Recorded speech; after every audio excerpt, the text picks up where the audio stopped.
l'insight clé d'avoir 2 plans dans les 3 premières secondes de notre campagne était vraiment puissant pour nous parce que c'était pas forcément quelque chose qu'on faisait systématiquement.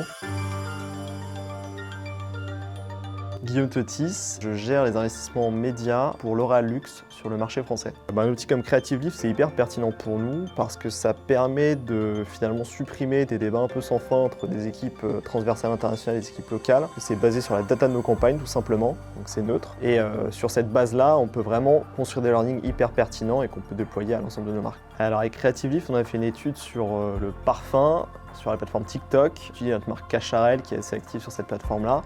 Et en fait, l'idée de l'étude, c'était de valider un certain nombre de choses qu'on soupçonnait par l'expérience, mais qu'on ne pouvait pas valider justement par la data de nos campagnes, la data réelle. Et c'était des choses comme valider le côté prépondérant de la présence d'un visage d'un créateur dès le début de la campagne, le dynamisme des plans de la campagne, de faire des plans assez rapides dans les 3 premières secondes, l'importance des visages versus l'importance peut-être du produit. Enfin, tout un tas de questions qui sont assez fondamentales au centre de chacune des activations qu'on fait. Et l'expérience a été super parce que déjà finalement ça a validé beaucoup de choses qu'on soupçonnait. Encore une fois de manière pragmatique et sans débat d'opinion. En plus, ce qui est hyper appréciable je trouve, c'est que côté Creative Lift, on a vraiment cette capacité à comprendre nos enjeux business, notre complexité interne aussi, parce que c'est jamais simple de bosser avec un groupe aussi gros que L'Oréal.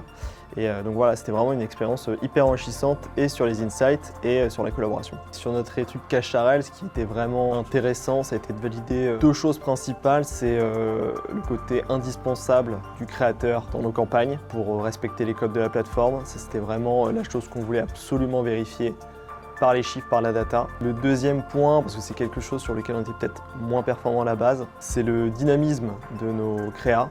C'est le fait d'avoir ce hook très rapide dans les 3 premières secondes pour pouvoir attirer l'œil du consommateur sur une plateforme où on peut vite zapper. Et plus spécifiquement, quand j'ai parlé de dynamisme, l'insight clé d'avoir 2 plans dans les 3 premières secondes de notre campagne était vraiment puissant pour nous parce que c'était pas forcément quelque chose qu'on faisait systématiquement. C'est vraiment la bataille de l'attention qui est clé sur les plateformes sociales comme TikTok. Et cet insight-là, très concret, on va pouvoir le répliquer à toutes les campagnes et surtout à d'autres marques pour pouvoir gagner en efficacité média.